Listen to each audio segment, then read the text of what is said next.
नमस्कार, news night में आप सभी का स्वागत है। मैं हूं निखिल सिंह और अगले 1 घंटे में बात करेंगे तमाम ताजा तरीन और महत्वपूर्ण खबरों की। बात होगी सौर मिशन आदित्य L1 की, जहां भारत ने अंतरिक्ष के क्षेत्र में एक नया इतिहास रच दिया है।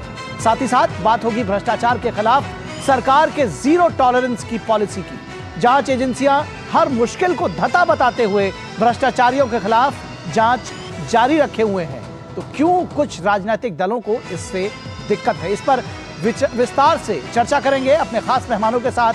साथ ही साथ खबर होगी विपक्षी गठबंधन के सियासत से भी जुड़ी हुई।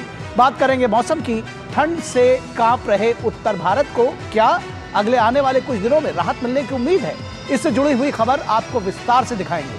अगले 1 घंटे में बात होगी देश दुनिया की हर जरूरी खबर, दिखाएंगे खेल और अर्थ जगत की भी खबरें। शुरुआत हेडलाइंस के साथ।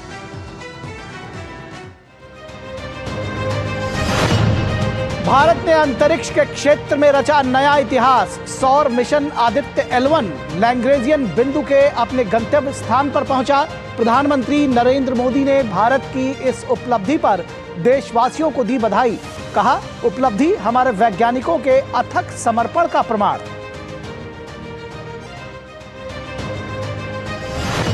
प्रवर्तन निदेशालय ने हमले के बाद पश्चिम बंगाल में राशन घोटाले पर शुरू की और सख्त कार्रवाई। टीएमसी नेता शाहजहां शेख के खिलाफ लुकआउट नोटिस किया जारी। घोटाले के अन्य आरोपी शंकर आद्या को गिरफ्तार कर की गई पूछताछ। भाजपा ने ममता सरकार के कुशासन पर खड़े किए गंभीर सवाल।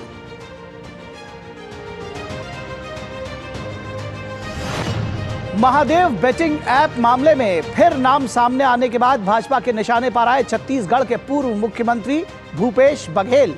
भाजपा ने कहा, कांग्रेस की जहां पर भी सरकारें रहीं, वहां पर उन्होंने केवल लूट मचाने का किया काम।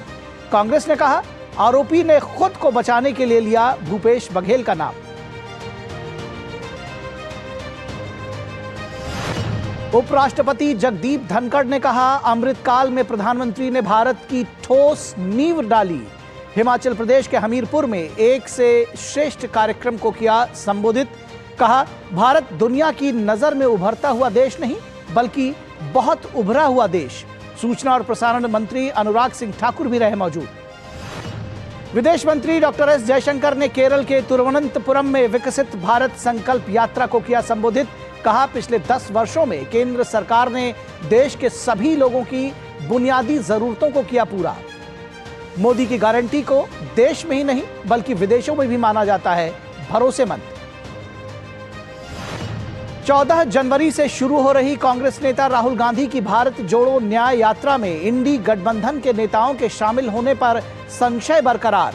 सीट बंटवारे पर अभी तक किसी फॉर्मूले के तय न हो पाने के कारण दलों के बीच सिर्फ उटव्वल जारी। अधीर रंजन चौधरी ने तृणमूल कांग्रेस पर साधा निशाना।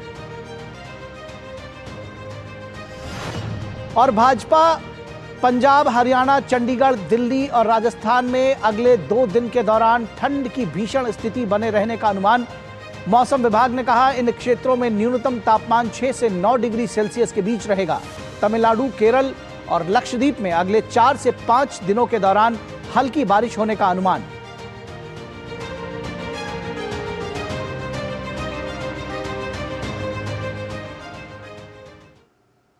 और सबसे पहले बात अंतरिक्ष क्षेत्र में भारत की सफलता की। भारत ने अंतरिक्ष के क्षेत्र में एक और नया इतिहास रच दिया है।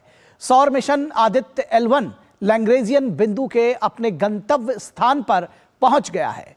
इस तरह 2 सितंबर को आंध्र प्रदेश के श्रीहरिकोटा से सूर्य की ओर शुरू हुई 15 लाख किलोमीटर की यात्रा अपने मुकाम पर पहुंच गई है। प्रधानमंत्री नरेंद्र मोदी ने भारत की इस उपलब्धि पर देशवासियों को बधाई देते हुए कहा कि यह उपलब्धि हमारे वैज्ञानिकों के अथक समर्पण का प्रमाण है।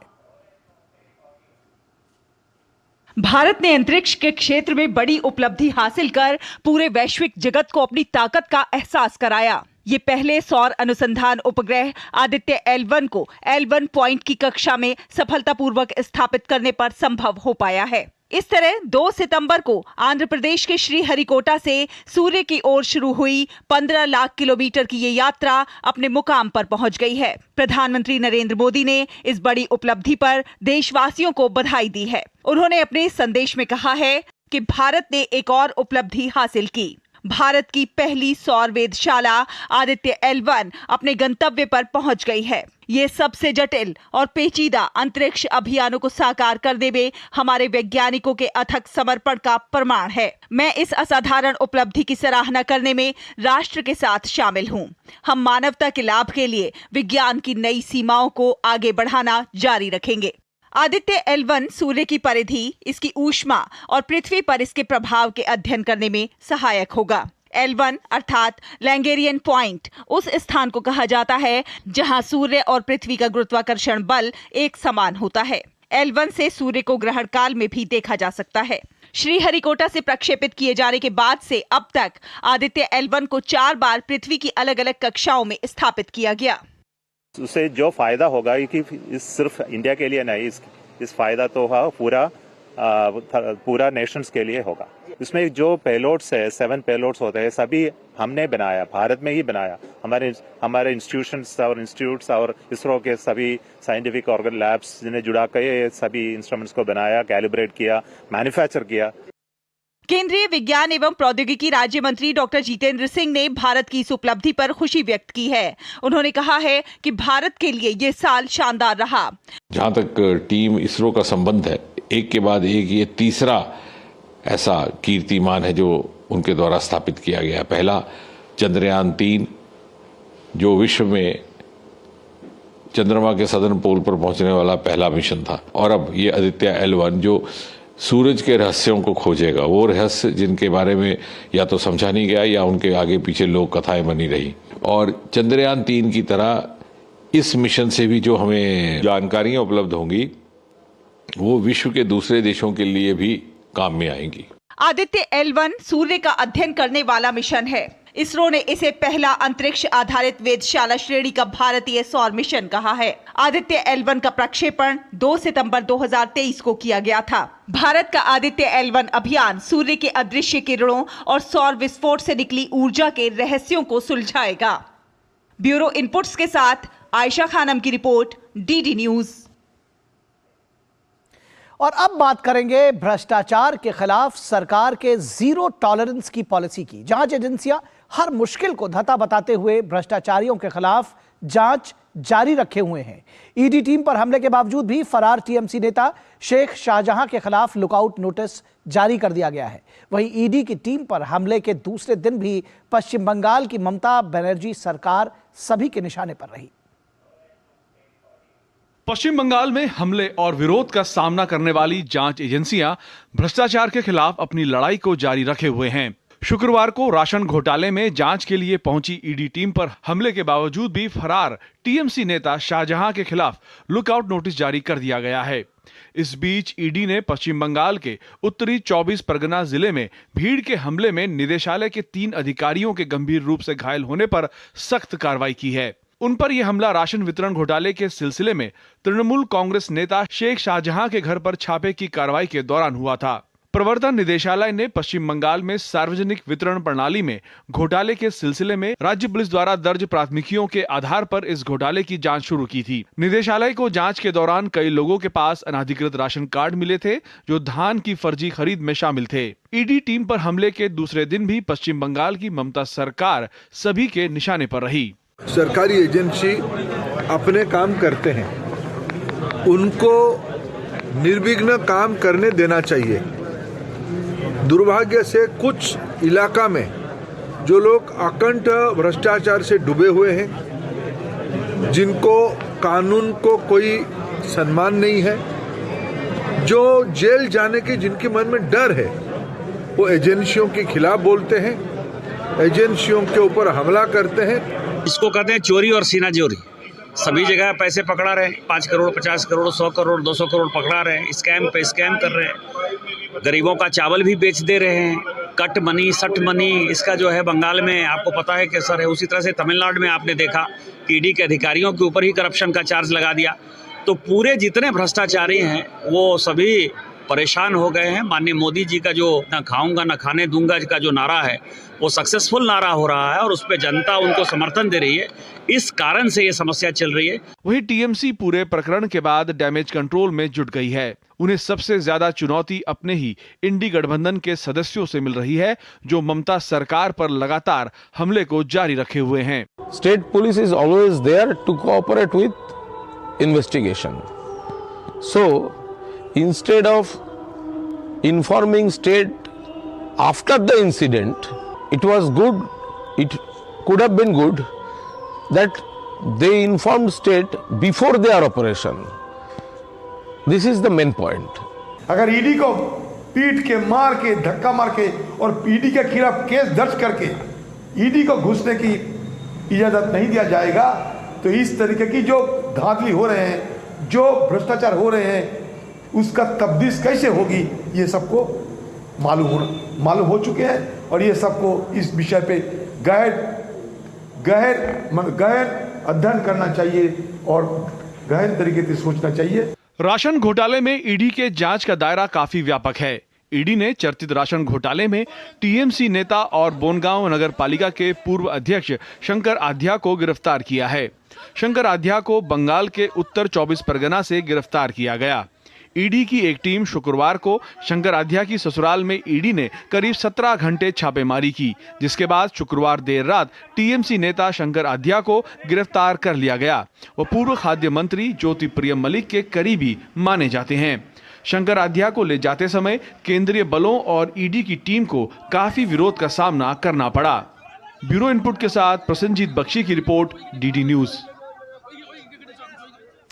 और बात महादेव बेटिंग ऐप और छत्तीसगढ़ के पूर्व मुख्यमंत्री भूपेश बघेल की मुश्किलें इसकी वजह से बढ़ती हुई नजर आ रही हैं। ईडी की नई चार्जशीट में भूपेश बघेल का नाम भी शामिल है। चार्जशीट में एक आरोपी असीम दास के हवाले से बताया गया है कि महादेव बेटिंग ऐप के प्रोमोटर्स की तरफ से भूपेश बघेल को कुल 508 करोड़ रुपए दिए गए थे। वहीं इस मामले में मुंबई पुलिस ने दीक्षित कोठारी नाम के एक और आरोपी को गिरफ्तार किया है। महादेव बेटिंग ऐप मामले में जांच की आंच छत्तीसगढ़ के पूर्व मुख्यमंत्री भूपेश बघेल को भी झुलसा रही है। उनके नाम का जिक्र पहले भी एक आरोपी ने किया था। अब चार्जशीट में भी पूर्व मुख्यमंत्री का नाम शामिल किया गया है। मामले में आरोपी असीम दास ने अपने बयान में बघेल का नाम लिया है। उसने बताया कि बघेल को चुनाव के दौरान महादेव ऐप प्रमोटर्स की ओर से 508 करोड़ रुपए दिए गए थे। बता दें कि आरोपी असीम दास के ठिकाने से ईडी ने 5 करोड़ 39 लाख रुपए बरामद किए थे। ईडी की तरफ से दाखिल चार्जशीट में असीम दास के अलावा शुभम सोनी, अमित अग्रवाल, रोहित गुलाटी और भीम सिंह के नाम भी दर्ज हैं। ईडी के वकील ने बताया कि विशेष पीएमएलए अदालत द्वारा 10 जनवरी को आरोप पत्र पर संज्ञान लेने की उम्मीद है। 5 लोगों में जो 3 लोग हैं, शुभम सोनी और अनिल कुमार अग्रवाल और गुलाटी, ये तीनों दुबई बेस्ड हैं, बाकी दोनों यहीं पर हैं। प्रोसिक्यूशन कंप्लेंट जो हमने पेश किया है उसमें जो शुभम सोनी के द्वारा भेजा गया जो उसका ईमेल था जिसमें उसने 508 करोड़ रुपए एक्सईएम के संदर्भ में जो कहा था उसको हमने रिलाइड अपॉन डॉक्यूमेंट के रूप में शामिल किया है और तत्संबंध में वाली बातें हमारे प्रोसिक्यूशन कंप्लेंट में उल्लेखित की गई हैं। वहीं मुंबई क्राइम ब्रांच की एसआईटी ने दीक्षित कोठारी नाम के आरोपी को गिरफ्तार किया है, जिसे अदालत ने 11 जनवरी तक पुलिस रिमांड में भेज दिया है। पुलिस के मुताबिक कोठारी एक बेटिंग एप्लीकेशन का मुख्य संचालक है। उस पर विदेश में डोमेन रजिस्टर करवाकर भारत में बेटिंग ऐप चलाने का आरोप है। वहीं चार्जशीट में भूपेश बघेल का नाम आने के बाद बीजेपी ने कांग्रेस को करप्शन का पर्याय बताया है। यदि केंद्रीय एजेंसी के लोग ही सुरक्षित नहीं हैं, ईडी के लोग सुरक्षित नहीं हैं, केंद्रीय बल सुरक्षित नहीं है, 800,000 लोग इकट्ठा होकर जिसमें कि आतंकवादी और देशद्रोही मानसिकता के भी लोग शामिल है, वो आकर हमला करते हैं क्योंकि भ्रष्टाचार को उजागर किया जा रहा है, तो ये दिखाता है कि आज पश्चिम बंगाल में टीएमसी के आने के बाद भ्रष्टाचार और राजनीतिक हिंसा किस प्रकार से आज वहां पर इंस्टीट्यूशनलाइज हो चुकी है। कांग्रेस ने अपने बचाव के लिए पुरानी रणनीति अपनाते हुए राजनीतिक लाभ के लिए ईडी के इस्तेमाल का आरोप लगाया है। पहले ये तो स्थापित करें कि पैसा भूपेश बघेल को मिला, मनी ट्रेल कहाँ है। नगद पैसा तो असीम दास के यहाँ मिला, अब जो खुद आरोपी हो गया है, मैं तो ये मान सकता हूं कि अपने आप को बचाने के लिए उसे ऐसा बयान दे दिया जो स्वयं उसने कहा कि मेरे को दबाव डाल के बयान करवाया गया। दरअसल महादेव बेटिंग ऐप ऑनलाइन सट्टेबाजी के लिए बनाया गया था। भिलाई के सौरभ चंद्राकर और रवि उप्पल इस ऐप के मुख्य प्रमोटर थे, जो अपनी गतिविधियां दुबई से संचालित करते थे। ऐप को इस खास तरह से डिजाइन किया गया था कि खेल पर पूरा कंट्रोल कंपनी के पास होता था। यूजर को केवल शुरुआत में फायदा होता था, बाद में वो हमेशा हारते थे। ऐप के जरिए यूजर्स को लगभग 5,000 करोड़ रुपए का चूना लगाया गया।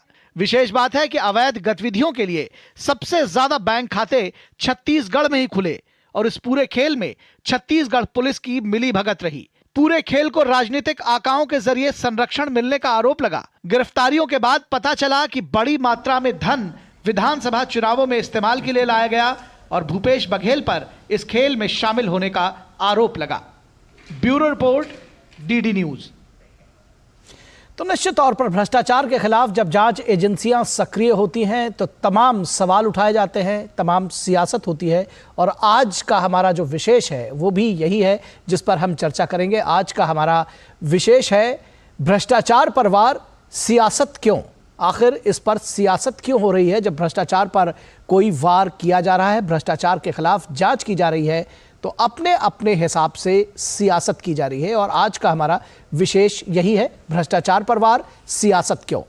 और इस पर चर्चा करने के लिए हमारे साथ 3 खास मेहमान जुड़े हुए हैं, उनसे आपका परिचय करा देते हैं। हमारे साथ 3 खास मेहमान जुड़े हुए हैं। शिवम छाबड़ा जो कि बीजेपी के प्रवक्ता हैं, बहुत स्वागत है शिवम जी आपका। और साथ ही साथ डॉक्टर अजय उपाध्याय, कांग्रेस के प्रवक्ता हैं। डॉक्टर उपाध्याय बहुत स्वागत है। और समीर चौगांवकर, वरिष्ठ पत्रकार। समीर जी बहुत स्वागत है आपका। अजय उपाध्याय, 2 घटनाएं अभी अगर आज और कल के परिप्रेक्ष्य में देखी जाए तो एक पश्चिम बंगाल में ईडी पर हमला और दूसरा भूपेश बघेल का नाम चार्जशीट में सामने दिख रहा है कि जो 508 करोड़ रुपए का महादेव ऐप में घोटाला सामने आया है। क्यों आखिर अलग अलग जगहों पर अलग अलग तरह की प्रतिक्रियाएं होती हैं कांग्रेस के लोगों की। और साथ में ये भी समझना चाहेंगे कि कम से कम जो जांच एजेंसियां हैं उनको खुलकर काम करने देना चाहिए। बाकी अदालत है, अगर कोई दिक्कत होगी तो वहां से तो बरी हो ही जाएंगे। जांच एजेंसियां खुल के काम क्या, जांच एजेंसियां तो डांस कर रही है, नौटंकी पूरा देश देख रहा है, आज से नहीं शुरू से देख रहा है। कन्विक्शन रेट क्या है जांच एजेंसियों की, ये भी सबके सामने है, कोर्ट के सामने और जनता के सामने है।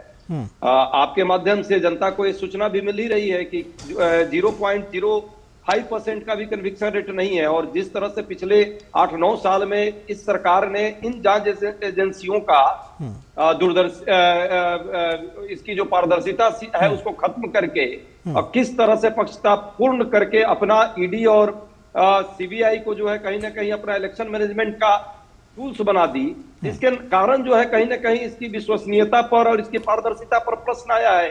तो ये तो जगजाहिर है कि तो पश्चिम बंगाल में जो ईडी टीम पर हमला हुआ है डॉक्टर अजय, उसकी मुखालफत करते हैं आप या उसके समर्थन में? मुझे निखिल जी इस बात को लेकर के कतई इतना भी नहीं है।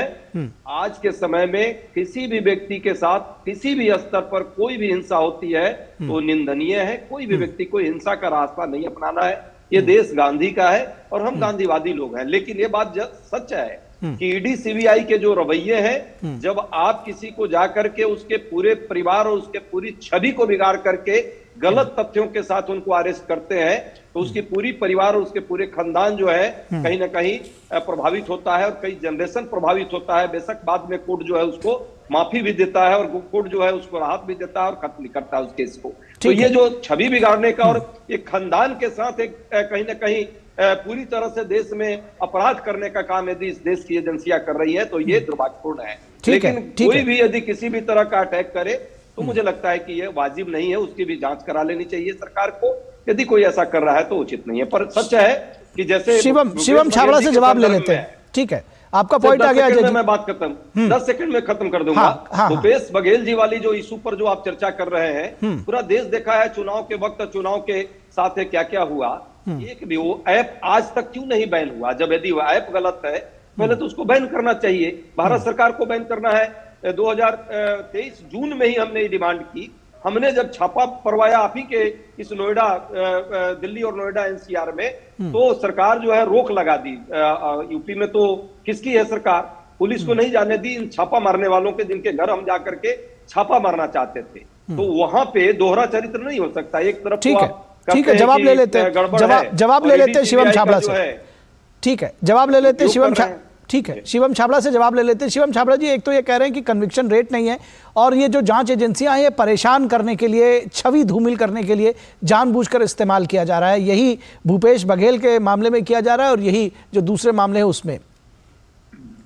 देखिए, सबसे दुर्भाग्यपूर्ण चीज क्या है कि जब भ्रष्टाचार को कांग्रेस पार्टी संरक्षण करती है तो ये नहीं सोचती कि उसका देश भर में क्या मैसेज जाता है। मैं तो सीधा सीधा उनसे ये पूछना चाहता हूँ, यदि किसी पे आरोप है तो उसका ईडी जांच कर रही है तो उसको उसमें सहयोग करना चाहिए कि उसका विरोध करना चाहिए। अगर सहयोग करेंगे, दूध का दूध पानी हो जाएगा, तो उनके पेट में दर्द क्यों है इसका समझ में नहीं आ रहा है। पहली बात आपने बंगाल की कही, तो बंगाल के अंदर में राशन घोटाले में जिस प्रकार की ईडी की जांच हुई, आप कल्पना करिए उनको जाकर के वहां पे रेड नहीं करने दी गई, और रेड करने के लिए जो टीम गई उनके साथ किस प्रकार का हिंसा की गई।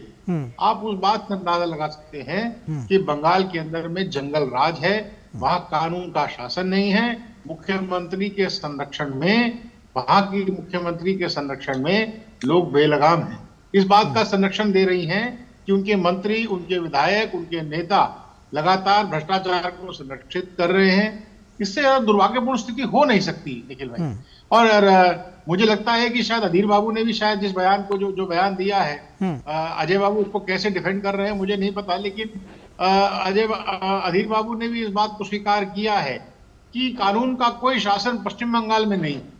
तो अब आप बताइए ना कि अगर जांच एजेंसी जांच नहीं करेगी तो भ्रष्टाचार को कैसे उजागर करेगी, इसका भी जवाब दे दीजिए। केवल बतियाने से तो काम बनेगा नहीं। दूसरी बात, महादेव ऐप की जो भी अजय भाई कह रहे थे, महादेव एप्लीकेशन के जो क्रियान्वयन हुआ है उसके अंदर में 500 करोड़ से भी अधिक का लेन देन तत्कालीन मुख्यमंत्री छत्तीसगढ़ के जो है भूपेश बघेल जी के साथ किया गया, जिसका पूरा फंड किसके पास गया। मैं तो एक कदम आगे जाके कह रहा हूं कि आखिर 500 करोड़ का जो गबन किया गया, 500 करोड़ रुपए का जो एक भ्रष्टाचार किया गया, जो उनको किकबैक मिला सो कॉल्ड, वो किसके पास गया भाई। क्या भूपेश बघेल केवल एकमात्र प्राइम एक्यूज्ड है? मैं तो एक कदम आगे जाके पूछना चाहता हूँ। या फिर इनका जो धन आया वो किस किस में दिल्ली में बटा या कहां बटा, इसका जवाब कांग्रेस पार्टी को तैयार करके रखना चाहिए। क्योंकि ईडी इस देश के अंदर में जांच एजेंसी किसी भी प्रकार से किसी जब पूछेगी तो इसका जवाब भी उनको तैयार करके रखना चाहिए, इनको सोचना चाहिए। और कहीं ना कहीं आप देखिए जनता के पैसे का किस प्रकार से मुझे लगता है कि महादेव एक्ट तो एक ऐसा उदाहरण है जो सबके सामने आ गया। लेकिन वहां पर आप कल्पना करिए, चावल की खरीद में घोटाला हो गया। ये छत्तीसगढ़ का दुर्भाग्य रहा कि एक ऐसे मुख्यमंत्री ने संरक्षण किया कि वहां चावल की खरीद फरोख्त में भी घोटाला कर दिया। आप कल्पना करिए, भ्रष्टाचार का बोलबाला है, कांग्रेस का कोई जवाब नहीं। ठीक है, समीर जी को जोड़ते हैं। समीर जी, जो दरअसल देखा जाए जो मुख्य सवाल है कि भ्रष्टाचार पर जब भी कोई कार्रवाई होती है तो उसके पीछे सियासत होने लगती है, चाहे वो दिल्ली के जो तमाम शराब घोटाले से लेकर आप बात करें या धीरज साहू के ठिकानों से करोड़ों करोड़ रुपए मिलने की बात करें, पश्चिम बंगाल में रुपए के ढेर मिल रहे हैं। आपने जो महादेव ऐप की बात की उसमें एक व्यक्ति के पास से 5 करोड़ 39 लाख रुपए उसके घर से बरामद किए गए। उसके बाद ये पूरी मनी ट्रेल निकल कर आ रही है। लेकिन जैसे ही बात होती है वैसे ये शुरू हो जाता है कि भाई ये जो एजेंसीज हैं वो जानबूझकर हमारे पीछे छोड़ दी गई हैं, राजनीतिक बदले की भावना से कार्रवाई की जा रही है। तो आखिर भ्रष्टाचार के खिलाफ फिर कार्रवाई कर कैसे पाएंगे? देखिए, निश्चित रूप से मैं आपको बताना चाहता हूँ। देखिए, शराब घोटाले में जब मनीष सिसोदिया अरेस्ट हुए थे, 26 फरवरी को अरेस्ट हुए थे, आज 10 महीने होने को आ गए। मनीष सिसोदिया की बेल नहीं हुई हाई कोर्ट से और सुप्रीम कोर्ट से। उसके बाद संजय सिंह 4 अक्टूबर को अरेस्ट हुए थे। अभी 4 तारीख को ही 4 जनवरी को उनको 3 महीने अरेस्ट को पूरे हो चुके हैं। संजय सिंह की भी बेल नहीं हो पा रही है। इसके पहले आप देखेंगे पार्थ चटर्जी बंगाल के अंदर 20 करोड़ रुपए पार्थ चटर्जी ममता बनर्जी के मंत्री के यहाँ से 20 करोड़ रुपया निकला था, वो अरेस्ट हो चुके थे। मुझे लग रहा है कि ईडी अगर छापेमारी कर रही है तो कभी ऐसा लगा कि ईडी ने छापेमारी की, ईडी को कुछ हाथ में नहीं लगा। ईडी को जहां छापेमारी कर रही है, ईडी वहां से कैश निकल रहा है। अभी कांग्रेस के एक राज्यसभा सांसद के धीरज के यहाँ से कितना कैश निकला था, साहू के यहाँ से 300 करोड़ रुपया कैश निकला। क्या वो राजनीति से प्रेरित छापेमारी थी? ईडी ने छापा मारा, उससे घर से पैसा निकला। मुझे लग रहा है कि अगर किसी के पे होता है, असीम दास के पास से 5 करोड़ रुपया निकला भादव ऐप के मामले में, मुझे लग रहा है कि जांच एजेंसी पर भरोसा करना चाहिए। जांच एजेंसी अगर कुछ गलत करेगी तो हाईकोर्ट और सुप्रीम कोर्ट बैठे हुए, अगर ईडी अगर राजनीतिक से प्रेरित होकर कार्रवाई करेगी तो वह इन व्यक्तियों के खिलाफ कोई सबूत पेश नहीं कर पाएगी और कोर्ट में फटकार खाना पड़ेगा। मुझे ऐसा लगता है कि एजेंसी को फ्री हैंड देना ही पड़ेगा। अगर आप भ्रष्टाचार करोगे तो एजेंसी जांच भी नहीं करेगी। बंगाल के अंदर ममता बनर्जी ने जो वामपंथियों का जहां उन्होंने इतना आतंक और हत्याएं की और जितना रक्त रंजित किया बंगाल को, उससे 2 कदम आगे चली गई। अगर आप तृणमूल कांग्रेस को वोट नहीं देगा तो आपकी हत्या कर दी जाएगी, आपका घर जला दिया जाएगा। किसी बूथ पे तृणमूल कांग्रेस उम्मीदवार हार रहा होगा तो बूथ कैप्चरिंग कर ली जाएगी। मुझे लगता है कि ये ममता बनर्जी ने पश्चिम बंगाल की राजनीति में शुरू कर दिया है कि हम हिंसा के दम पे हम सब करेंगे। हम वोट नहीं दोगे तो हत्याएं करेंगे, लूटपाट करेंगे, करप्शन करेंगे। करप्शन के ऊपर कोई कार्रवाई करने एजेंसी आएगी तो उस पर हम हमला करेंगे, उसकी जान लेने की कोशिश करेंगे। आज उस घटना को 2 दिन हो चुके। क्या ममता बनर्जी का ऐसी बयान आया है? क्या ममता बनर्जी ने उन अधिकारियों से जाकर जो अस्पताल में भर्ती ईडी के, उनसे मिलने की कोशिश की है कि आपके साथ गलत हुआ है? लॉ एंड ऑर्डर की सिचुएशन क्या है? मुझे लग रहा है कि एजेंसी को काम करने दीजिए ना। अगर कुछ गलत हो तो हाईकोर्ट सुप्रीम कोर्ट है ना। अगर आपको लगता है कि एजेंसी गलत करे तो आप हाईकोर्ट सुप्रीम कोर्ट जा सकते हो। ठीक है, डॉक्टर अजय उपाध्याय का इस पर जी समीर जी आपका पॉइंट आ गया। डॉक्टर अजय उपाध्याय का इस पर व्यू ले लेते हैं। डॉक्टर अजय उपाध्याय, जब भ्रष्टाचार के खिलाफ कार्रवाई करने की बात कही जाती है, कोई भी सरकार हो, लेकिन जब इस तरह की बयानबाजी और इस तरह की बचाव के लिए आदमी सब सामने खड़े हो जाते हैं, सियासत उस पर शुरू हो जाती है, तो कहीं ना कहीं ये पूरे देश में संदेश जाता है कि भ्रष्टाचार का बचाव भी कहीं ना कहीं किया जा रहा है। और चाहे वो पश्चिम बंगाल की घटना हो, चाहे वो महादेव ऐप से जुड़ी हुई बात हो, चाहे धीरज साहू की बात हो, एक पूरी लंबी फहरिस्त है। आप भली भांति परिचित हैं। आपको नहीं लगता है कि जो अदालत तक का काम है वहां तक जाना चाहिए, कम से कम थोड़ा इंतजार करना चाहिए? एकदम अच्छा प्रश्न है। और अदालत में तो लोग गए हैं ना, यही ईडी को कई बार फटकार लगी है, पहली बार नहीं है। हाँ, समीर जी को ये ज्यादा जानकारी होगी और आपको भी जानकारी है और देश की जनता को भी जानकारी है कि कन्विक्शन रेट कितना आया, बाकी लोगों को किस तरह छवि बिगाड़ने के लिए 6000 लगभग लोगों पर ये कार्रवाई की गई और लगभग 124 लोगों से ज्यादा जो है कोर्ट में भी ये लोग नहीं खड़ा कर पाए चीजों को, और बहुत मिनिमम जो है कन्विक्शन हुआ है। ठीक है, जहां तक बात आपने कही कि कैसे बाकी ऐप पर, तो बात भ्रष्टाचार पर सियासत कर कौन रहा है? मोदी जी ने तो ताली ठोक ठोक के कहा था ना अजीत पवार पर। अजीत पवार के बारे में 70,000 करोड़ का घोटाला तो कहा था, एक सप्ताह बाद वो इनके पार्टी में बड़े ईमानदार व्यक्ति हो गए और अभी उप मुख्यमंत्री हैं। कार्रवाई हो रही है क्या? ये येदियुरप्पा जी पर क्या कोई कार्रवाई हुई है क्या? यही राजनीति है कि आपके साथ जो लोग हैं वो तो बड़े शब्द हरिश्चंद्र हो गए। मोदी मेड मशीन जो है वो जो है वॉशिंग मशीन, उसमें धुल जाता है। बाकी लोगों पर बदले की कार्रवाई आप कर रहे हैं। इसीलिए विश्वसनीयता इस संगठन और इस ईडी और सीबीआई की खत्म हुई है, क्योंकि इसको बदले के भाव से और राजनीतिक सियासत के बचाव के लिए कहीं ना कहीं इसका नहीं, जब नोट बरामद हो रहे हैं डॉक्टर अजय उपाध्याय, जब नोट बरामद हो रहे हैं, जब कार्रवाई हो रही है, जब पेपर्स बरामद हो रहे हैं, ऐसे समय में हमला करना, ऐसे समय में सियासत करना, ये कहीं ना कहीं उसको तो डिमोरलाइज करने जैसी बात हुई ना। निखिल जी, भूपेश बघेल के बारे में जिस तरह छवि चुनाव के टाइम बर्बाद की गई और अब भी की जा रही है, मैं पूछना चाहता हूं, हमारे साथी हैं और शिवम जी बहुत ही विद्वान व्यक्ति हैं, जरा वो बताएं तो ऐप को क्या बैन नहीं किया जाना चाहिए? जिस ऐप के कारण ये सारा आप जो कहानी बना रहे हैं, ऐप यदि गलत है तो उसको तो पहले बैन करना चाहिए। और लगातार उसी मुख्यमंत्री ने, भूपेश बघेल जी ने और कांग्रेस के लोगों ने लगातार मांग की पिछले 1 साल में सरकार से कि उस ऐप को पहले बैन करो और ऐप का जो मालिक है उसको अरेस्ट करो। उस समय अरेस्ट नहीं होती, अचानक मालिक चुनाव के 3 दिन पहले आ जाता है और ये कहानी बनाता है और ईडी के सामने वो खड़ा होता है। खैर, एक साल पहले भूपेश बघेल का ये बयान तो खैर मुझे नहीं मालूम है, शिवम छाबड़ा इसको बताएंगे। एक साल पहले का बयान तो मुझे कम से कम नहीं मालूम है, बाकी लोगों को मालूम होगा। समीर गांवकर जी हो सकते हैं, शिवम छाबड़ा जी इसका जवाब देंगे। जी कह रहा हूं कि 1 साल पहले के बयान नहीं, लिखित में केंद्र सरकार को ठीक है इस ऐप को बंद करें। ठीक है, शिवम छाबड़ा जी, कार्रवाई अगर हो रही है तो ये कह रहे हैं कि पहले से हमने आगाह किया था। अजय बाबू, सीधी स्पष्ट सी बात है, यदि ऐप अच्छी है बुरी है उसका निर्णय सरकार कर लेगी, जांच एजेंसी कर लेगी, लेकिन इसका भ्रष्टाचार से क्या लेना देना भाई? आप मुझे उसका जवाब दीजिए ना। क्या बात भूपेश है? बघेल जी का है तो 500 गलत। करोड़ रुपए का लेन देन का मामला सामने आया है, ईडी ने उसको अपनी चार्जशीट में नामजद किया है, उसको आप कैसे जस्टिफाई कर रहे हैं सर? इसका तो जवाब दीजिए। आप यही दूसरी दुख बात है। ये कर रहे हैं, और मैं तो निखिल भाई एक और कह रहा हूं, ये जितने इंडी अलायंस के लोग हैं ना, ये इंडी अलायंस नहीं ईडी अलायंस है। जिन पर जितने बड़े दल हैं सब भ्रष्टाचार के माध्यम से एक सूत्र में बंधे हुए हैं। कहीं ना कहीं इनका common agenda, common minimum agenda अगर अपन मान के चलेंगे तो भ्रष्टाचार है, करप्शन है। सोचना चाहिए। और किस प्रकार से जिस प्रकार से आप देख लीजिए, पश्चिम बंगाल की बात कह रहे हैं भाई, हिंसा चरम पर है, 10 सेकंड दे दीजिए हमें, मुझे विकास के 10 सेकंड दे दीजिए। पायदान पे है। डॉक्टर अजय उपाध्याय, समय बिल्कुल नहीं है, समय बिल्कुल नहीं है। मैं शिवम छाबड़ा को भी बीच में रोक रहा हूँ। अजय, डॉक्टर अजय, बिल्कुल समय नहीं है। मैं समीर जी के पास जाऊंगा आखिरी कमेंट्स के लिए। समीर जी, आपको लगता है कि जो भ्रष्टाचार का दानव है उसके खिलाफ कार्रवाई करने के लिए अगर इस तरह से पॉलिटिकल मिलियज की बात जहां तक आ रही है, पॉलिटिकल जिसको कहते हैं टर्बुलेंस एक क्रिएट करने की बात आ रही है, उससे कहीं ना कहीं भ्रष्टाचार पर जो वार है उसको कहीं ना कहीं कमजोर करने की कोशिश की जा रही है? देखिए, प्रधानमंत्री मोदी ने तो बहुत स्पष्ट कहा था, ना खाऊंगा ना खाने दूंगा। और उसके बाद प्रधानमंत्री मोदी ने राजस्थान में चुनाव प्रचार अभियान के दौरान भी कहा था कि बड़े बड़े मगरमच्छ जो अभी बचे हुए उन पर सब पर कार्रवाई होगी।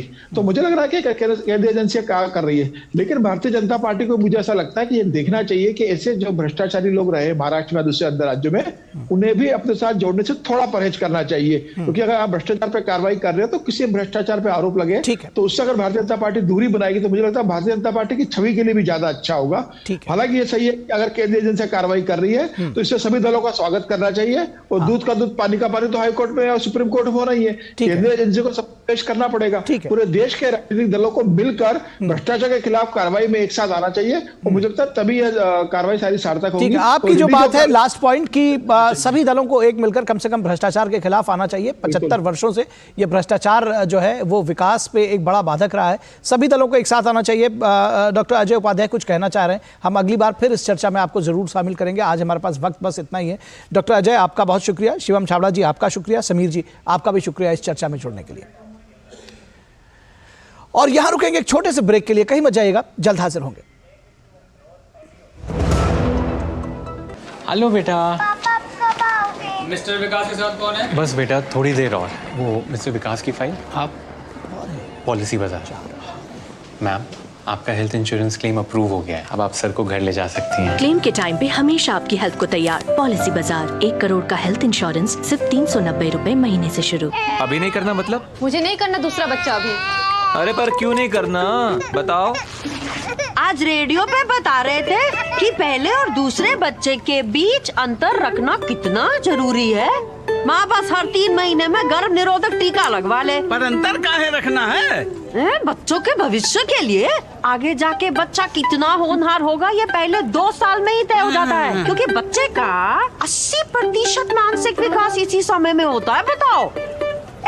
सुन बब्बन, हिसाब कब करेगा तू? भाग कर रहा है। तो जरूरी है कि माँ बाप बच्चे के साथ खेले, उन्हें कहानियाँ सुनाएं। दूसरा भी आ गया तो फिर दोनों का ध्यान कैसे रखेंगे, हैं? समझे? समझे। इस उम्र में समझ के क्या कर लोगे, हैं? अरे काकी, अब तो हम भी समझ गए। बच्चों के विकास और माँ की सेहत के लिए बच्चों में अंतर जरूरी है। तब तक हर 3 महीने में गर्भ निरोधक इंजेक्शन लगवाएं। बच्चों में अंतर बनाए उनकी लाइफ बेहतर। Got it. सोचिए, अगर असल जिंदगी में ऐसी हालत हो तो कितनी मुश्किलें होती हैं, लेकिन शुक्र है बैंकिंग के लिए नहीं। अगर आपकी उम्र 70 साल से अधिक हो या आप दिव्यांग हो तो बैंक आपको कुछ जरूरी बैंकिंग सुविधाएं घर बैठे बैठे दे सकता है। आरबीआई कहता है, जानकार बनिए, सतर्क रहिए।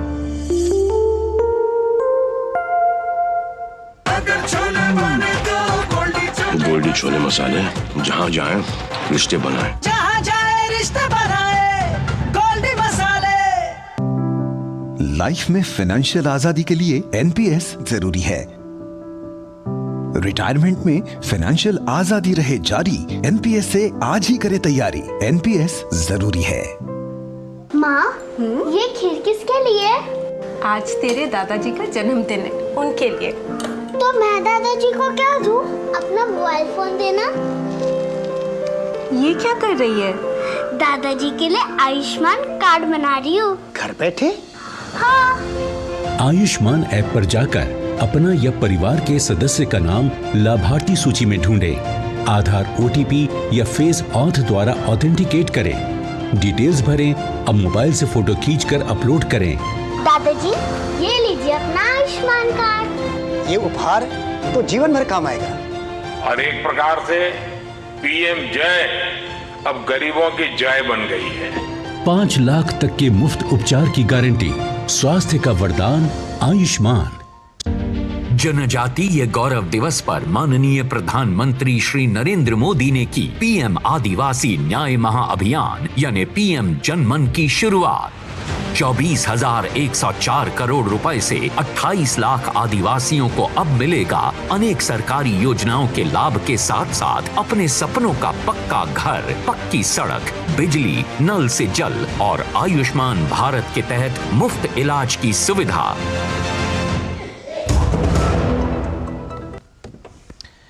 ब्रेक के बाद एक बार फिर आप सभी का स्वागत है और बात विपक्षी गठबंधन के सियासत की। राहुल गांधी भारत जोड़ो न्याय यात्रा की शुरुआत करने वाले हैं, लेकिन उन्हें विपक्षी गठबंधन से कितना सहयोग मिलेगा इस पर संशय बरकरार है। इंडी गठबंधन में यूं तो कहने को 28 घटक दल हैं, लेकिन इनमें से जो सबसे ज्यादा ताकतवर और मजबूत हैं वो कांग्रेस का नेतृत्व स्वीकार नहीं करना चाहते।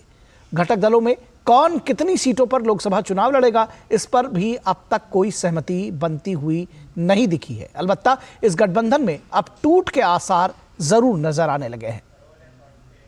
मोदी सरकार के सामने चुनौती पेश करने के लिए विपक्ष की तैयारियां कमजोर साबित हो रही हैं। बेहद चकाचौंध के साथ प्रचारित किए गए विपक्ष के इंडी गठबंधन की हालत ये है कि अब तक ना तो गठबंधन ने अपना नेता प्रस्तुत किया है और ना ही कोई रणनीतिक समझौता ही सामने आया है। इंडी के घटक दलों में कौन कितनी सीटों पर लोकसभा चुनाव लड़ेगा इस पर भी अब तक कोई सहमति बनती नहीं दिखी है। अलबत्ता इस गठबंधन में अब टूट के आसार जरूर नजर आने लगे हैं। शनिवार को कांग्रेस पार्टी ने एकला चलो का नारा लगाते हुए भारत जोड़ो न्याय यात्रा का ऐलान किया। पार्टी के राष्ट्रीय अध्यक्ष मल्लिकार्जुन खड़गे ने यात्रा का ब्यौरा देते हुए कहा कि राहुल गांधी यात्रा का नेतृत्व करेंगे, लेकिन इसके साथ ही वे ये नहीं बता पाए कि ऐन लोकसभा चुनाव के वक्त शुरू हो रही यात्रा में इंडी गठबंधन के प्रमुख घटक दलों में से कौन सा दल राहुल की इस यात्रा में कब और कहां जुड़ेगा। यात्रा के दौरान राहुल जी समाज के विभिन्न वर्गों से, विभिन्न क्षेत्रों के लोगों को, संगठनों से वो बात करेंगे, उनकी बात समझेंगे और उसका सॉल्यूशन क्या होगा नेक्स्ट, इसके लिए हमको बहुत बड़ा फायदा होगा। हमने इंडिया गठबंधन के नेताओं और साथियों और विभिन्न राज्यों में कांग्रेस पार्टी से संबंधित मित्र दलों, सिविल सोसाइटी के भारत जोड़ो न्याय यात्रा में शामिल होने के लिए आमंत्रित किया है। दरअसल जो बात सार्वजनिक रूप से कोई नहीं कह रहा है वो ये है कि इंडी गठबंधन के घटक दल कांग्रेस पार्टी के नेतृत्व में लोकसभा चुनाव में नहीं जाना चाहते, जबकि कांग्रेस पार्टी राहुल गांधी की लॉन्चिंग को ही अपना ध्येय मानकर चलना चाहती है।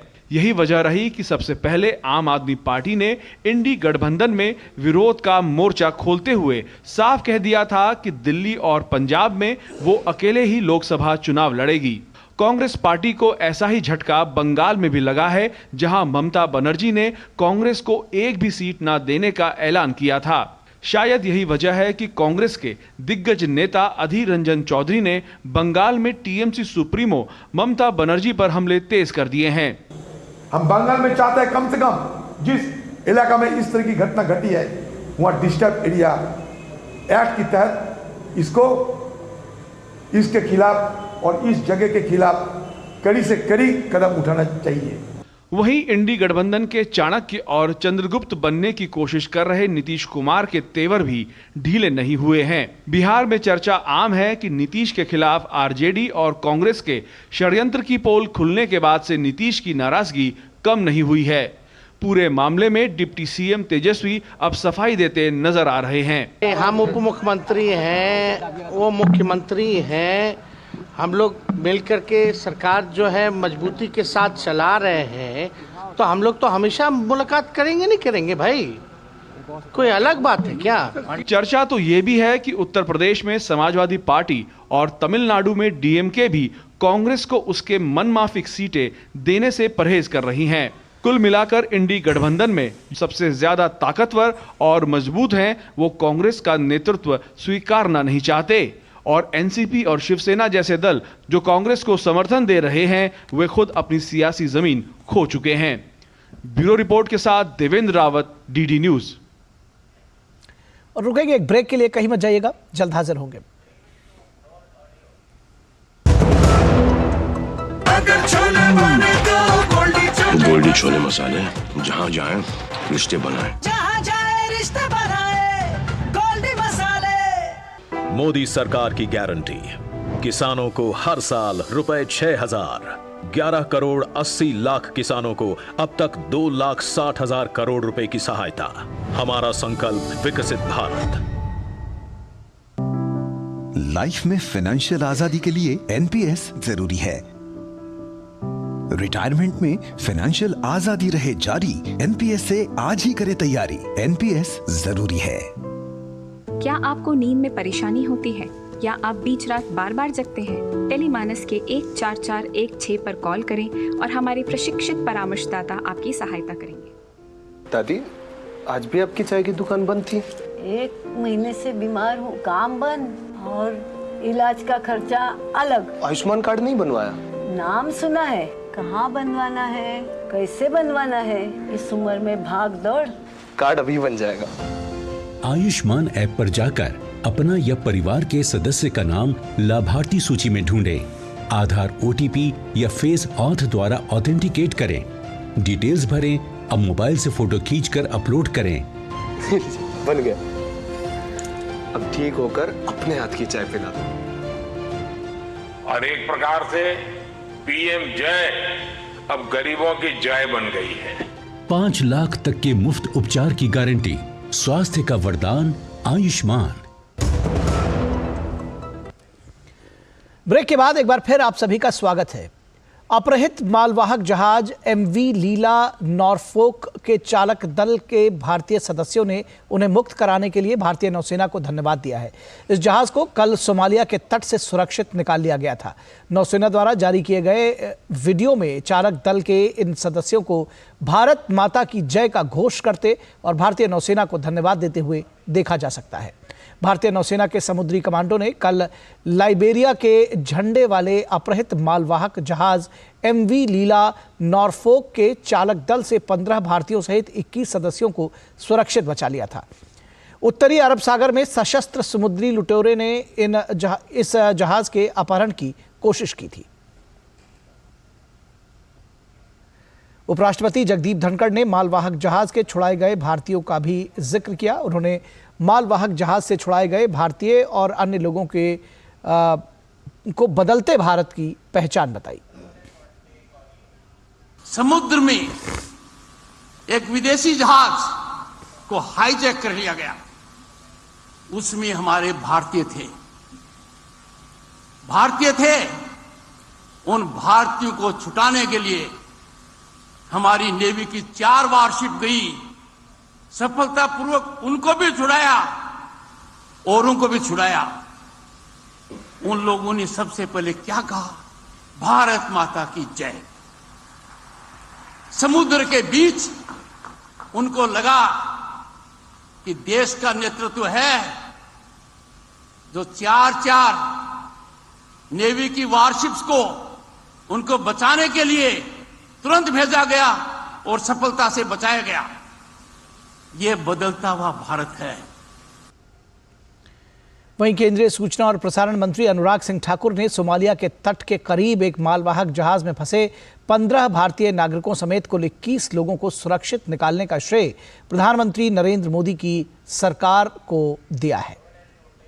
मोदी जी के नेतृत्व में जिस तरह से भारत ने एक नहीं अनेक उदाहरण दिए हैं कि कैसे हर भारतीय की जान को बचाया जाए। ऑपरेशन गंगा से लेके अभी भी समुद्र की गहराइयों में जान बचाने का काम हुआ तो उस हर भारतीय नागरिक का हुआ है। और हिमाचल प्रदेश के हमीरपुर के पुलिस ग्राउंड पर पहुंचे उपराष्ट्रपति जगदीप धनखड़ ने एक से श्रेष्ठ पहल के 500वें केंद्र का उद्घाटन किया। कार्यक्रम को संबोधित करते हुए उपराष्ट्रपति ने कहा कि भारत दुनिया की नज़र में उभरता हुआ देश ही नहीं है बल्कि बहुत उभरा हुआ देश है। उन्होंने कहा कि दुनिया के देश भारत की तरफ देख रहे हैं। कोई शंका नहीं है कि आज के दिन भारत की बुलंद आवाज़ पूरी दुनिया पहचानती है। उन्होंने कहा कि आज भारत की यात्रा बहुत दूर तक चली गई है और हम विश्व की 5वीं महाशक्ति बनकर उभरे हैं। आज भारत की यात्रा बहुत ऊपर चली गई है। आज वो भारत नहीं है जो दुर्बल था। आज हम दुनिया की महाशक्ति हैं। हमने इंग्लैंड को पीछे छोड़ा है, कनाडा को पीछे छोड़ा है, फ्रांस को छोड़ा है और हम 5वीं महाशक्ति बन गए हैं। ये आपकी बदौलत है, आपके प्रयास की वजह से है। और कुछ ही साल बाकी हैं, 5-6 साल में हम जापान और जर्मनी को भी पीछे छोड़ देंगे। और इस मौके पर मौजूद केंद्रीय मंत्री अनुराग सिंह ठाकुर ने कहा कि जीवन में महिलाओं को बड़ी भूमिका निभानी पड़ती है और उनकी पूरे जीवन में इस में बड़ी भूमिका है। उन्होंने कहा कि शिक्षक एक जीवन धर्म है और इसे निभाने वाली अधिकतर महिलाएं हैं। टीचर एक जीवन धर्म है और इस जीवन धर्म को निभाने वाली मेरे ऐसे 500 टीचर्स में से 95% से ज्यादा महिलाएं हैं। यानी कि मेरी बहनें आज टीचर के रूप में काम कर रही 95%। और इन 9000 बच्चों में भी 48% से ज्यादा बेटियां हैं और 51% बेटे हैं। सर, ये जितने कार्यक्रम चलते हैं, चाहे अस्पताल हो, सांसद मोबाइल स्वास्थ्य सेवा, इसमें 85% जिनको नौकरी मिली है, डॉक्टर, लैब टेक्नीशियन या बाकी, ये महिलाएं हैं। और हमारा जो एक से श्रेष्ठ कार्यक्रम है, इसमें 90% टीचर महिलाएं हैं। ऐसे जो आपको जीवन के लिए अलग अलग कार्यक्रमों में सिखाया जाता है, वो महिलाएं हैं। हमारे सांसद खेल महाकुंभ में भी महिलाएं बढ़ चढ़कर आगे भाग ले रही हैं। और यहां रुकेंगे एक छोटे से ब्रेक के लिए। आप कहीं मत जाइएगा, जल्द हाजिर होंगे।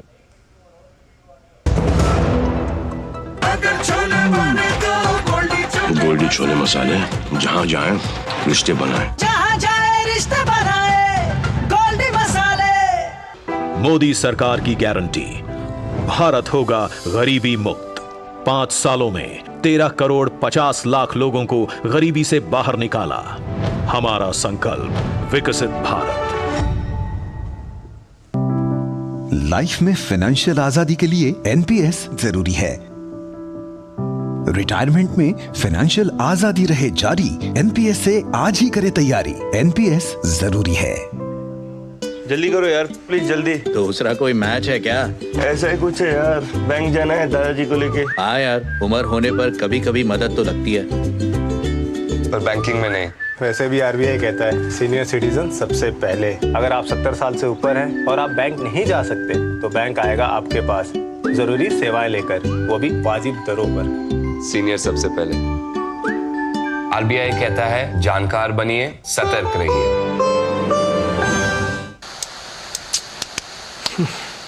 जब से माँ को नानी के यहाँ भेजा, कितने चिड़चिड़े हो गए हो। बेटा टीबी है उसको। टीबी का इलाज तो यहाँ भी हो सकता है, फिर क्यों भेज दिया? अगर वो यहाँ रहती ना तो लोग कन्नी काट रहे होते हमसे। मुझे लोग नहीं, मम्मी। अरे क्या अर्जुन,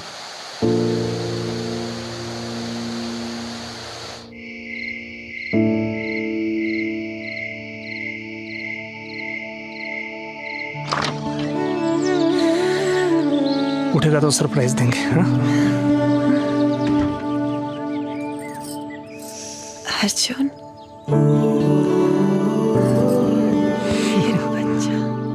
बहुत मिस कर रहा था तुमको, और मैं भी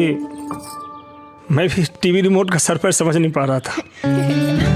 अपनों का जोड़ है टीबी का तोड़, तो फिर भेदभाव क्यों? टीबी के इलाज में अपनों का साथ दें। ब्रेक के बाद एक बार फिर आप सभी का स्वागत है। विदेश मंत्री डॉक्टर एस जयशंकर केरल के तिरुवनंतपुरम में विकसित भारत संकल्प यात्रा में शामिल हुए। एक सभा को संबोधित करते हुए विदेश मंत्री ने बताया कि किस तरह से पिछले 10 वर्षों में जनता की अलग अलग ज़रूरतों को ध्यान में रखते हुए योजनाएं बनाई गई हैं। भारत के विकास के बारे में उन्होंने कहा कि पिछले 10 वर्षों में देश काफ़ी आगे बढ़ा है। We are close to completing 10 years of the Modi Sarkar. We have, I think, in these 10 years, done a tremendous amount to change India, to change the lives of the people. But this is a work which has only begun. You are seeing the early results of what we have tried to do. It is a work that has to go on. It has to go on if we are to create विकसित भारत। और अब आपको लिए चलते हैं रामनगरी अयोध्या। श्री राम अयोध्या आए हैं, श्री राम अयोध्या आए हैं, श्री राम अयोध्या आए हैं, श्री राम अयोध्या आए हैं। जय सिया राम सिया राम सिया राम, चले भगवान। जय सिया राम सिया राम सिया राम, चले भगवान।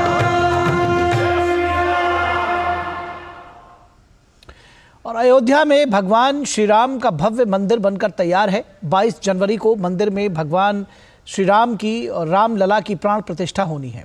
दुनिया भर के राम भक्त इस घड़ी का इंतजार कर रहे हैं, तो वहीं विपक्षी दलों द्वारा खूब राजनीति भी की जा रही है। भगवान श्री राम के अस्तित्व पर सवाल उठाने वाले दलों के नेता अभी भी मंदिर को लेकर विवादित बयानबाजी कर रहे हैं। बिहार के उप मुख्यमंत्री तेजस्वी यादव ने मंदिर को लेकर दिए गए बयान पर सियासी माहौल गर्म हो गया है। केंद्रीय मंत्री अश्विनी चौबे ने शनिवार को तेजस्वी के बयान पर आपत्ति जताई। ये जिस प्रकार से भगवान राम के बारे में मंदिर बन रहा है, इसके बारे में तमाम इंडी गठबंधन जितने लोग हैं, ये ठग लोगों की जमात आज पूरी तरह से लगी है, क्योंकि उनका बाजार बंद हो रहा है। अब ये जो जाति पाति भेदभाव ये मिट रहा है देश के अंदर, दुनिया के अंदर। आज हम उससे ऊपर बढ़ रहे हैं, आज सनातन की ओर बढ़ रहे हैं। सनातन सांस्कृतिक का चेतना बढ़ रही है, तो इन लोगों को चीड़ हो रहा है, क्योंकि इनका दुकान बंद हो रहा है, इनका बाजार बंद होने वाला है। वहीं उत्तर प्रदेश के उप मुख्यमंत्री केशव प्रसाद मौर्य ने भी तेजस्वी यादव के बयान पर आपत्ति जताते हुए भगवान से तेजस्वी के लिए सद्बुद्धि की प्रार्थना की। कांग्रेस की जो तुष्टीकरण की घटिया राजनीति थी, इस प्रकार के विवादों को जिंदा रखने का पाप किया, अपराध किया है, इसकी सजा कांग्रेस को मिली है और कांग्रेस आज इतिहास के पन्नों में सिमटने की ओर अग्रसर है। श्री राम से प्रार्थना करूंगा, जिनकी बुद्धि भ्रष्ट हो गई है उनको सद्बुद्धि दें। इसके अलावा श्री रामलला विराजमान के मुख्य अर्चक सत्येंद्र दास जी महाराज ने कहा कि जो लोग मूर्ख हैं उन्हें अपनी मूर्खता अपने पास रखनी चाहिए। जो मूर्ख है, जिसको कोई ज्ञान नहीं है, ऐसे मूर्खों की भाषा ऐसे उटपटांग होती है, तो ऐसे मूर्खों की भाषा के कोई महत्व नहीं है। हमारा जो कार्य है, जो सामाजिक कार्य है, जो एक सम्मान होता है, वो सम्मान के रूप में निमंत्रण पर भेजा जा रहा है और जो आएंगे उनका उसी प्रकार से सम्मान होगा। रामलला के भगवान के कार्य में सम्मिलित होना ये मैयत नहीं है, और ये वो मूर्ख की भाषा हो बोल रहे हैं। इसलिए जो बोल रहे हैं वो अपनी मूर्खता अपने पास रखें। रुकेंगे एक छोटे से ब्रेक के लिए, कहीं मत जाइएगा, जल्द हाजिर होंगे। कुछ महीने पहले मेरे दोस्त की हेल्थ अचानक खराब हुई और कुछ दिनों में ही उसकी डेथ हो गई। उसने पॉलिसी बाजार से टर्म लाइफ इंश्योरेंस लिया हुआ था। मैंने पॉलिसी बाजार को कांटेक्ट किया, उनकी टीम ने क्लेम दिलाने में उसकी पेरेंट्स की पूरी हेल्प की। क्लेम के टाइम पे आपकी हेल्प के लिए हमेशा तैयार। पॉलिसी बाजार, 1 करोड़ का टर्म लाइफ इंश्योरेंस सिर्फ 470 रुपए महीने से शुरू। गोल्डी छोले मसाले, जहाँ जाए रिश्ते बनाए, जहाँ जाए रिश्ते बनाए, गोल्डी मसाले। लाइफ में फाइनेंशियल आजादी के लिए एनपीएस जरूरी है। रिटायरमेंट में फाइनेंशियल आजादी रहे जारी, एनपीएस से आज ही करे तैयारी। एनपीएस जरूरी है। भाई तो मान ही नहीं रही हो। कहा ना, अभी दूसरा बच्चा नहीं करना। क्यों नहीं करना अभी? एक तो घर वालों ने परेशान कर रखा है, ऊपर से तुम समझती नहीं हो। सुनती हो, पप्पू मिला था। पप्पू कह रहा था कि जब तक हमारी बिटिया 2 साल की नहीं हो जाती तब तक हम दूसरे बच्चे की प्लानिंग ही नहीं करेंगे। क्यों भाई? अरे बच्चों के भविष्य के लिए। कल को बच्चा कितना होनहार होगा ये पहले 2 साल में ही तय हो जाता है, क्योंकि 80% मानसिक विकास तो उसका उसी समय होता है। तभी तो माँ बाप उसके साथ खेलते कूदते हैं, बातचीत करते हैं, उसको कहानी सुनाते हैं। ये चाय क्या ठंडी है भाई? हाँ, दूसरा भी अभी हो गया तो दोनों पे ध्यान कौन देगा? समझ गए चाचा जी। अरे समझ गए, शर्म नहीं आता तुमको? दूसरे के घर का बात सुनते हो। बच्चों में अंतर उनके विकास और माँ की सेहत के लिए जरूरी है। तब तक कंडोम का इस्तेमाल हर बार। बच्चों में अंतर बनाए उनकी लाइफ बेहतर। स्वागत है आपका ब्रेक के बाद। और बात मौसम की। पहाड़ी इलाकों में हो रही बर्फबारी के कारण उत्तर भारत के मैदानी इलाकों में ठंड का सितम जारी है। पश्चिम भारत के राज्य जैसे राजस्थान में कड़ाके की सर्दी पड़ रही है। कोहरे और ठंड की वजह से लोगों को बहुत परेशानी का सामना करना पड़ रहा है। मौसम विभाग ने अगले 2 दिनों तक उत्तर भारत में ठंड में वृद्धि का अनुमान जताया है। तो न्यूज़ नाइट के आज के अंक में बस इतना ही, लेकिन चलते चलते आपको छोड़े जाएंगे देश की कुछ और महत्वपूर्ण खबरों के साथ, जिन्हें आप देखिए फटाफट अंदाज में। और हमें दीजिए इजाजत। नमस्कार। रक्षा मंत्री राजनाथ सिंह ने हरिद्वार में स्वामी दर्शनानंद गुरुकुल महाविद्यालय में गुरुकुलम एवं आचार्य कुलम के शिलान्यास समारोह में शामिल हुए। समारोह के दौरान रक्षा मंत्री ने पतंजलि गुरुकुलम की आधारशिला रखी। गुजरात के मुख्यमंत्री भूपेंद्र पटेल ने अहमदाबाद नगर निगम द्वारा आयोजित 9वें वाइब्रेंट अहमदाबाद राष्ट्रीय पुस्तक मेला 2024 का उद्घाटन किया। उद्घाटन के बाद सीएम ने पुस्तक पर्व समेत विभिन्न प्रकाशक स्टॉलों का दौरा किया। राजस्थान में मंत्रियों के शपथ के 6 दिन बाद सभी मंत्रियों के बीच विभागों का बंटवारा कर दिया गया है। मदन दिलावर ने राज्य के शिक्षा मंत्री का पदभार संभाला। राष्ट्रीय जांच एजेंसी ने 2022 में कश्मीर के चनापोरा हथियार जब्ती मामले में एक प्रमुख साजिशकर्ता के घर को कुर्क कर दिया। मामले के मास्टरमाइंड में से एक के रूप में पहचाने जाने वाले आरोपी आमिर मुश्ताक गनई की संपत्ति को आज जम्मू कश्मीर के श्रीनगर के चानापोर क्षेत्र में किरण कॉलोनी में एनआईए टीम द्वारा आतंकवाद की आय के रूप में कुर्क किया गया। छत्तीसगढ़ के कोयला घोटाला केस में रायपुर की विशेष अदालत में सुनवाई के दौरान जेल में बंद आरोपियों को कोर्ट में पेश किया गया। इनमें निलंबित आईएएस समीर बिश्नोई, कारोबारी सूर्यकांत तिवारी, सुनील अग्रवाल, शिवशंकर नाग, लक्ष्मीकांत तिवारी और दीपक टांग समेत राजेश चौधरी शामिल रहे। भारतीय मानक ब्यूरो की स्थापना के 77 वर्ष पूरे हो गए हैं। इस अवसर पर भारतीय मानक ब्यूरो के साथ उद्योग और आंतरिक व्यापार संवर्धन विभाग ने संयुक्त रूप से भारत में गुणवत्ता पारिस्थितिकी तंत्र को मजबूत करने के लिए संवाद कार्यक्रम का आयोजन किया। राजस्थान में कोटा जंक्शन के पास जोधपुर भोपाल पैसेंजर ट्रेन के 2 डिब्बे पटरी से उतर गए। इस घटना में कोई हताहत नहीं हुआ। सूचना मिलते ही बचावकर्मी बचाव कार्य के लिए मौके पर पहुंच गए। बीएसएफ की 137वीं बटालियन ने छापेमारी करते हुए हिली पतिराम राजमार्ग से 2.2 किलोग्राम सोना बरामद किया, जिसे बांग्लादेश से भारत में तस्करी कर लाया जा रहा था। भारतीय बाजार में इस सोने की कीमत लगभग 1 करोड़ 44 लाख रुपए है।